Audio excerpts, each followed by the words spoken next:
do Senhor, queridos teens, preteens, how are you? Are you okay? Eu espero que você esteja indo muito bem nesse tempo e que bom que você está assistindo mais uma vez uma aula aqui da Escola Bíblica da AD New Life.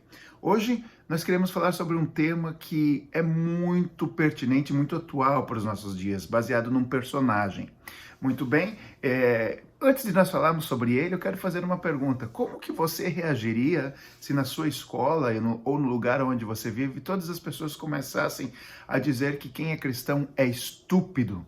Ou que as pessoas começassem a perseguir você por ser um cristão? Como que você reagiria? Aqui na nossa igreja, nós temos uma menina que ela é conhecida na escola dela por ser a church girl. Eles chamam ela assim porque ela é uma menina da igreja. Nós temos uma outra que teve os seus pais que foram chamados na escola porque a menina falava muito de Jesus. E nós temos um outro caso de um outro rapaz que até entrou em crise por causa disso, que quando ele decidiu realmente seguir o evangelho, seguir a Jesus, e ele foi falar para os amigos dele, eu resolvi realmente ser um cristão, as pessoas falaram, tudo bem, ok, nós não temos problemas nenhum com isso, te aceitamos do jeito que você é.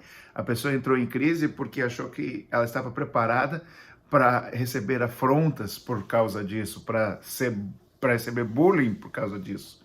Muito bem, mas às vezes a gente se pega tentando se ajustar numa comunidade ou num grupo de pessoas. Eu lembro-me, quando eu tinha dos 11 até os 15 anos, mais ou menos, eu procurava sempre estar me ajustando ao grupo que eu estava na escola, porque eu queria ser aceito, eu queria ser cool, eu queria ser nice, eu queria que as pessoas me vissem assim. E às vezes eu abria a mão daquilo que eu acreditava justamente só para ser aceito pela comunidade, por aqueles jovens.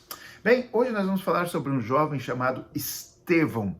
Estevão foi um diácono. Um diácono, segundo a Bíblia era chamado para ajudar as viúvas, ajudar as pessoas pobres. Eles eram chamados para ajudar a assistência social da igreja.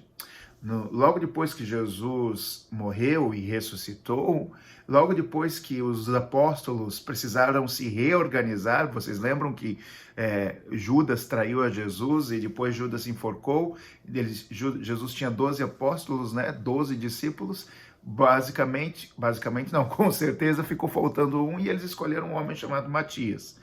E essas pessoas, esses discípulos, começaram então a implantar a igreja de Jesus. E as pessoas começaram a se juntar, a criar uma igreja. E é óbvio que onde existe um grupo de pessoas, onde existe o evangelho, um grupo de pessoas onde o evangelho é pregado, onde tem o evangelho, a justiça social começa a ser feita. Então, naqueles tempos, as mulheres que ficavam viúvas, por exemplo, elas precisavam ser assistidas, precisavam ser cuidadas pelos discípulos de Jesus. E aconteceu que começou a haver um problema, porque começou a ter muitos casos de pessoas que precisavam de assistência, mas também teve uma questão que existiam as pessoas que falavam gregos, os judeus que falavam grego, e os judeus que falavam aramaico, as pessoas que falavam grego que falavam aramaico. E começou a haver uma espécie de reclamação para os discípulos, alegando que as viúvas que falavam grego não estavam sendo tão bem assistidas quanto as viúvas que falavam aramaico, que falavam o hebraico. Isso estava gerando um problema, porque os discípulos, a função principal dos discípulos era pregar o evangelho, falar de Jesus. E nessas pregações a gente vai ver o livro de Atos repleto de milagres, repleto de conversões.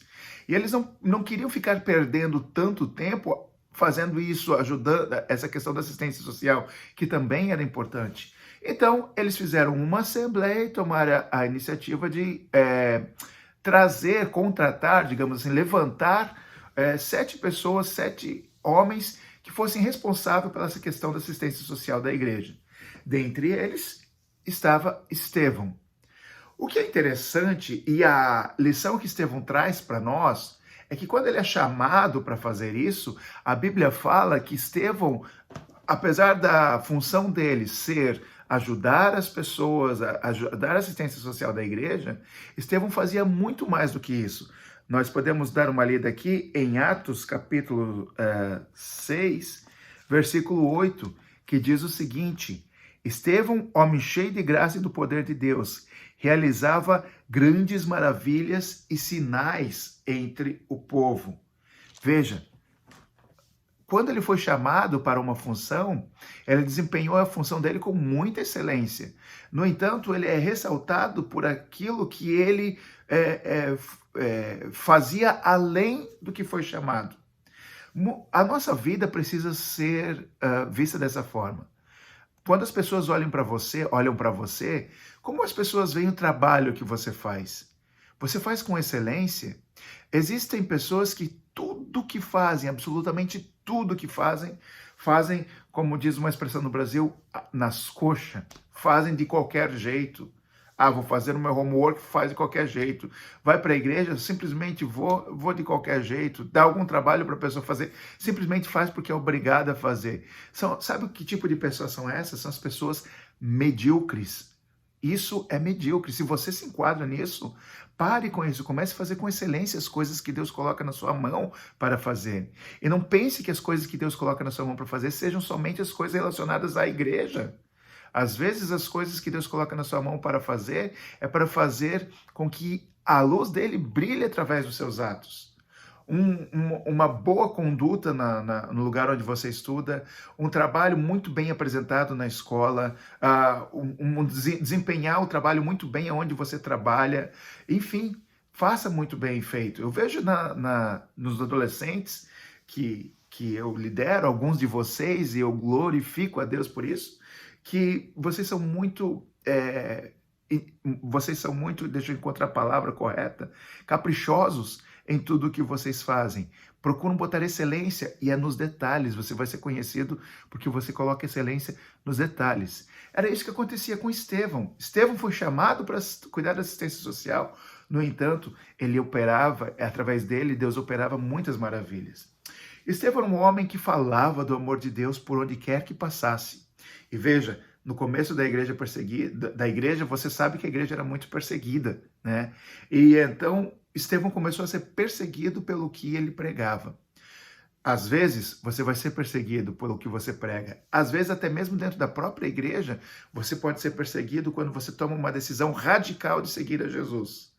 Eu já vi pessoas sendo chamadas de, olha como ele é santo, quer dar uma de santo agora, não é tanto assim. Pessoas que se recusaram a fazer coisas que todo mundo estava fazendo e estavam sendo criticadas por isso.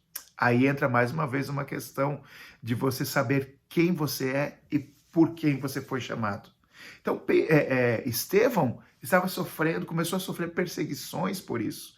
E quando as pessoas não conseguem encontrar alguma coisa para te acusar, elas vão inventar alguma coisa, quando elas estão sendo incomodadas na sua zona de conforto. Foi o que aconteceu com Estevão. Estevão estava pregando o amor de Deus por onde quer que ele passasse, e ele recebeu então uma calúnia, né? Ele recebeu uma falsa acusação. E levaram ele até diante dos seus acusadores, e ele foi julgado. E o que é interessante, o discurso que ele faz diante dos seus acusadores. Veja, Estevão foi chamado, vamos só recapitular o que eu falei até aqui.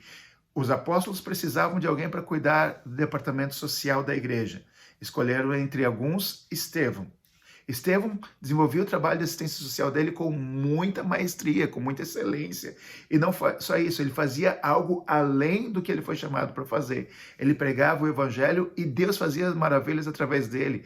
Até milagres que os próprios apóstolos estavam fazendo. Veja que Pedro, mesmo tendo a mesma... operando os mesmos milagres que os apóstolos operavam, ele sabia o seu lugar e para que ele foi chamado. E agora, Estevão estava sendo acusado porque diziam que ele estava pregando heresias. O que eles falavam? Falaram que Estevão estava pregando, distorcendo as leis de Moisés. Você sabe que naquele tempo a Bíblia... do jeito que nós conhecemos aqui ainda não existia, aliás, o Novo Testamento estava sendo escrito por eles, né? Eles estavam vivendo o Novo Testamento ainda, então eles estudavam as leis de Moisés, e diziam os acusadores que Estevão estava distorcendo as leis de Moisés. e diziam que Estevão estava falando mal do templo de Deus. Chamaram Estevão para ser acusado. Estevão teve um momento de defesa dele. E nesse momento de defesa, olha o que Estevão fez. Ele aproveitou para ressaltar o que ele tinha falado.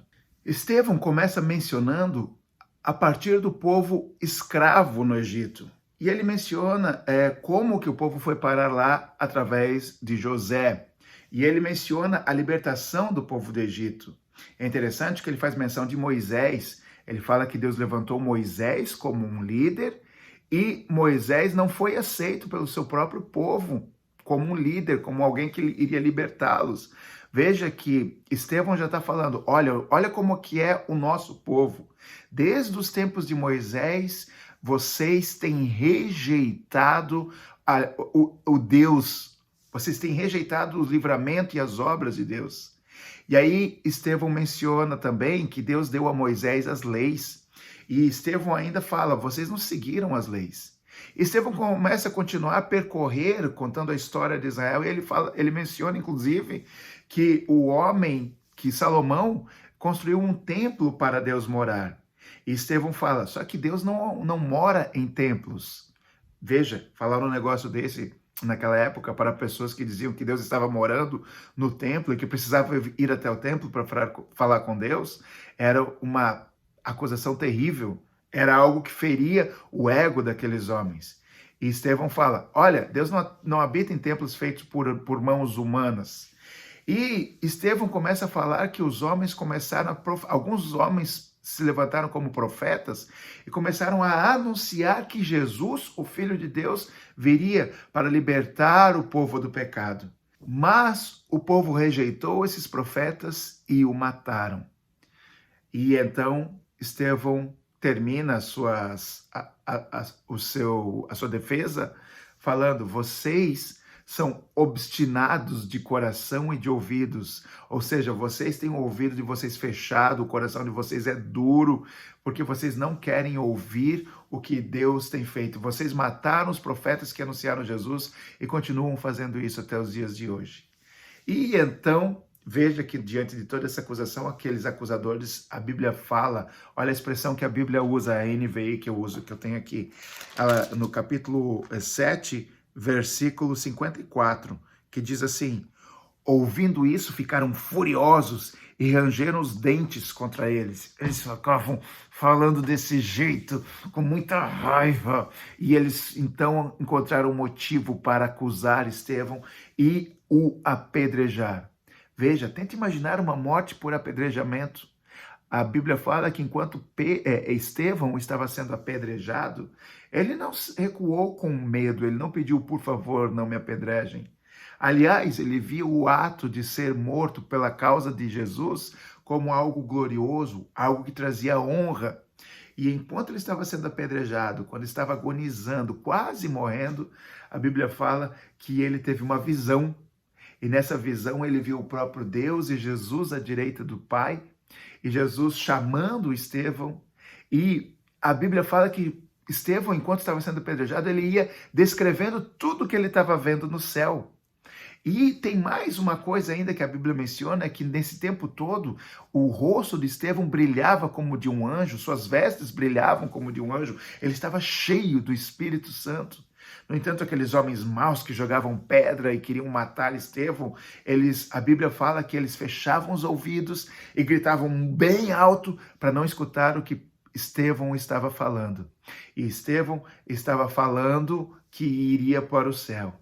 E antes, as suas últimas palavras, antes de morrer, Estevão disse, Pai, não impute a esses homens esse pecado. Ou seja, perdoa essas pessoas por esse pecado que eles estão fazendo de me matar de forma inocente, por pregar o teu evangelho.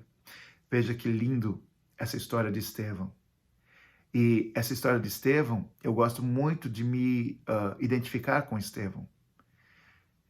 Eu fui chamado por Deus, eu tenho um trabalho para desenvolver, e eu preciso fazer com excelência esse trabalho, mesmo que isso custe a minha vida. Você foi chamado por Deus, você tem um talento, você tem uma obra, uma função que você precisa desenvolver.